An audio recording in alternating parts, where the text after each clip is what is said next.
Welcome to Trusted Podcast, where it's all about discovering who you are and learning the tools and strategies to make every area of your life a little sweeter. And now your host, Master Coach and Caddy, Fader.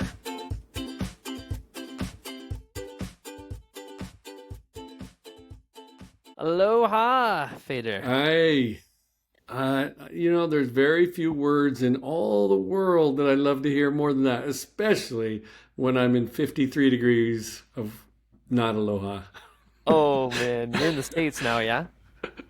Yeah, I The moved up mainland? from San Diego to St. George, sitting in my son's house where he has a beautiful home he just built, and we're grateful to be back in St. George. We love St. George and love so many people here. So That's awesome. Welcome, everybody, to the Trusted Podcast. Today, we're going to be talking about hole number 5. And before I even dive into this hole, and if you haven't been listening to the past, 5 episodes or so, we're diving into what we call the 18 holes of mastering life. And one of the things that I have found to be really powerful, and if you haven't done it yet, is to actually subscribe to the newsletter that we put out every single week on Tuesday. It's really short, it's really simple, it's really sweet, and it offers you a challenge every single week to be able to understand yourself more fully. And I think it was, what is it, the quote from Socrates?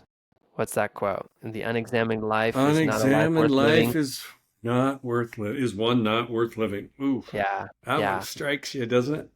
Well, it's just it strikes at the core of what we're here to do for all of you, and that's what this 18 holes of mastering life is all about. Is you are not just your physical life, you're not just your spiritual life, you're not just your emotional life. There are 8 categories that we touch on that really comprise the wholeness of who you are. And I think the first 5 holes, first 9 holes, the front 9 of this course is just so paramount to you understanding you. So if you haven't signed up for the newsletter, go sign up, go to trustedcoaching.com, and you can sign up for the newsletter, and you'll get challenges that can really deepen your understanding of yourself.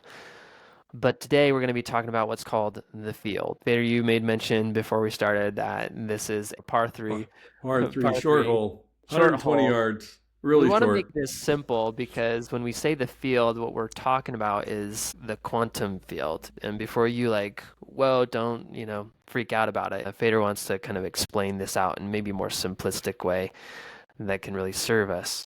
So, Mm. Fader, what do you want to tell us about the field? What is this? Well, it is, as mentioned, the newness of it is really coming into our society. I always go back to Mr. Jack Nicklaus, who's playing in a tournament.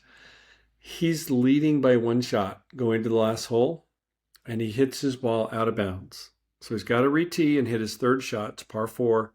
He hits his 4th shot onto the green, makes the putt for a bogey, and ties the guy. And then they go into a playoff. And when they Wow. asked him what he was thinking when he hit his ball out of bounds, he said, I was thinking about my next shot, about hitting it down the middle. He was already projecting the shot he wanted. And you think, well, he didn't project that in the first shot. And therein lies the danger of the quantum field, because we want to help you understand, as we are learning to understand, how the quantum field is, in simplest terms, it's really helping us to understand how we interconnect with the energy and how we hold the space of what we're trying to create. And so some of the principles, like superposition and entanglement, can be used to understand potential and multiple outcomes in our lives. And they can serve as for a basis of teaching us how to visualize and manifest desired outcomes by tapping into these realities. They're potentially there. And so we love this hole in the 18 holes of mastering life because it fits right between what we call the TI-90X, which is our goals, and then it fits right between what we call our shadows, which we'll be talking about in weeks to come, and which are our fears. Because inside of these goals and inside of the fears that we have is the energy to try to move towards each one of them. And so the energy and the intention and maintaining this positive energy can influence the field, and it creates desired changes in our lives. And so that's why we love methods where we set the goals, because we don't set them in January. We set them all year long. They're just a continuum of the field, meaning the energy that's flowing towards us and what we're trying to capture. And as we do that, we really learn to trust. So anything you would add to that? Well, it just brings up the basics of how so often people will worry about something and then that thing will come to pass. And just like you're saying, we could either look to the future and see good and envision the best working out for us, regardless of what happens outside of us in this world, because I think there's plenty of chaos in the news that would communicate that things are not looking well. And to be able to go to the place of visualizing goodness versus getting caught up in the shadows, getting caught up in the fears, I think that's powerful. Mm, Mainly yeah, me because I too. just I just see it in my own life that I could go into a meeting, I can go into my work, I could go into any interaction, and I could look for how the good is there, or I could look for the shadows, and I'll I find it. love that. I love that. And something that's really easy for me to explain to people, especially with all the talk and the rhetorics going on about like the second coming of Christ. It's not Oh, just sure. in, yeah, that talk is going on extensively everywhere I go. I'm getting a lot of texts, a lot of emails and stuff like that. And they're like, the second coming, the second coming. And I'm always, well, don't miss the first one. Don't miss the first one, because the first one is going on. It's today. It's here and Mm, now. And we like to think that we're with Jesus now, not just waiting for him come at a future time. And when we trust in the unseen forces, of the quantum field to create possibilities, we can cultivate trust in our intuition and our inner guidance. And helps move away from the fear, because I read a lot of the comments in things like the second coming, and I just feel sad for the majority of the people, because it's mm, so seductive, and it's a great conversation. And I'm not going to sit and worry about or think about when that day is coming, because for me, all I have is today, the field that exists within me today. And so the deep principles of the quantum field reinforce the importance of trusting the process that you're on, even mm, when the outcomes are not immediately visible. And so we think that we understand and we can translate things that are going on in our country and say, and in the world, etc. And we say, oh yeah, things are just bad. But this translates to a lot of unnecessary fear. And we yeah. don't want that. We don't want that. I think about those videos that talk about the destruction and all those things, and I think the reason why there's so many views on some of these videos is it really speaks to our fears.